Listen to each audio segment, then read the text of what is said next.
godhani sena fanno karake baye mano da godhani sena fanno karake baye mano Jesus indo godhani sena fanno galauni gani angarake baye mano Jesus indo godhani sena fanno sanatati angarage baye hati daba mali hojjette karre bicha fannon sidane jalala ko mulsuf jecha roge mar warane hati daba mali hojjette karre bicha fannon sidane jalala ko mulsuf jecha Rugel marwarane Jalala ko mulsuf jecha Rugel marwarane Jalala ko mulsuf jecha Rugel marwarane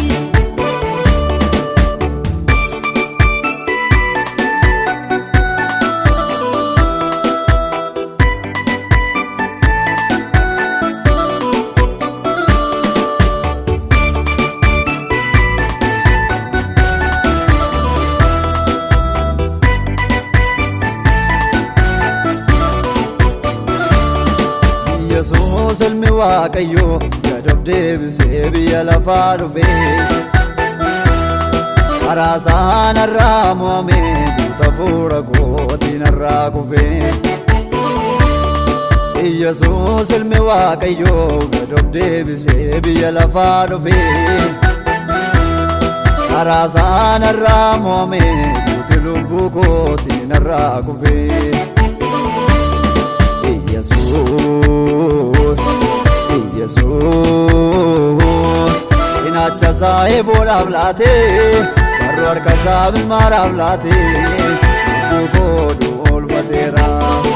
inacha saahibu dhablate barro harka isaa bilmaara dhablate bukoodhu olfatera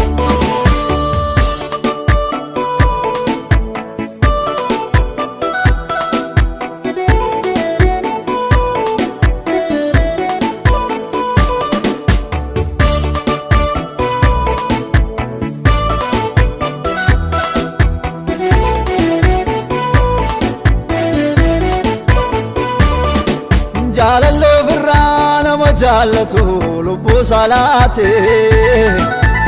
wakonu etorran nagate barrotti nabate Jalalle firrana majallatu lubbu salate wakonu etorran nagate barrotti nabate Aninda gadu Abbasa kofa fannotti dule Aninda gadu Goticha kofa lola kolole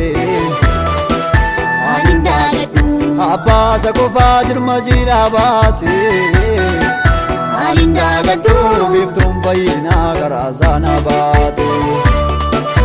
Aninda gadu Abbasa kofa fannotti dule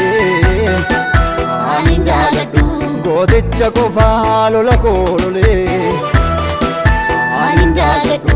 Abbasa kofa jirma jiraabate Aninda gadu Biftum bayina garasana baate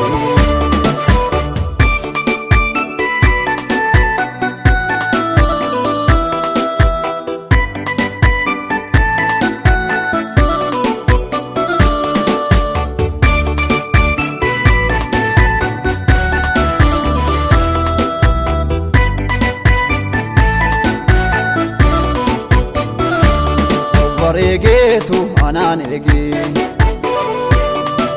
Jesus akkadu amosi ofi beke nawrawatera misakeke Varegetu ananege Jesus akkadu amosi ofi beke raawwateera misa keekee karaa giliitos koo hafuurri isaanaaf ta'ee fannootti ol ba'ee cubbuu koo narraa gatee ani hin daagadhu abbaa waraansa koo baatee galaana namni markabaan imaluuf shakku inni irra deemaa sodaan labbeesaa hin marqu dhiigaan jabeessee anaaf eegee jira kakuu galaana namni markabaan imaluuf shakku inni irra deemaa sodaan labbeesaa hin marqu dhiigaan jabeessee anaaf eegee jira kakuu inni bulchaa moototaa fayyoota waaqa waaqa waaqayyoota raakootu isa jajata inni bulchaa moototaa fayyoota waaqa waaqa waaqayyoota raakootu isa jajata raakootu isa jajata raakootu isa jajata raakootu isa jajata raakootu isa jajata raakootu isa jajata raakootu isa jajata